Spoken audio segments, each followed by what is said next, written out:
My name is Ethan Nadelmann, and I direct an organization called the Drug Policy Alliance. It's an organization based in the United States of people who believe that the war on drugs is doing far more harm than good, who believe that dealing with certain drugs, primarily through the criminal justice system and police and prosecutors and prisons, is the wrong way to go, and that we need to deal with both the reality of drug use and the reality of drug addiction in ways that minimize our reliance on coercive institutions, on prisons and other coercive instruments as much as possible. I often think that it's the policies that our governments implement to try to deal with these drugs, the policies of incarceration, the policies of demonization, the policies of arrest and prosecution, the campaigns that are supposedly about educating our children but land up being propaganda campaigns designed to scare people, that all of these governmental policies are doing even more harm than drugs themselves are doing.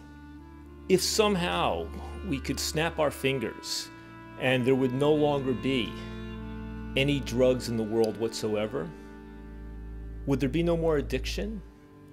Would there be no more suffering? Or is it possible that addiction is not really about drugs? That addiction is really about the relationships that human beings form with one another and all sorts of other things? That it's about the difference between establishing good relationships and bad relationships? Who is going to be in control? Who is going to say what this relationship should be between ourselves and these plants and chemicals and substances? Is this a decision that we just put in the hands of government?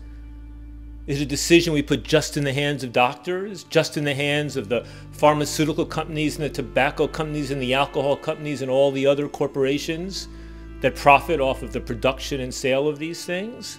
The true challenge is, how do we learn to live with these substances in such a way that they cause the least possible harm and the greatest possible good?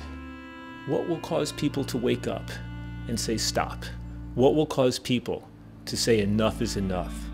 What will cause people to say, I value my freedom, even if that freedom involves a measure of risk?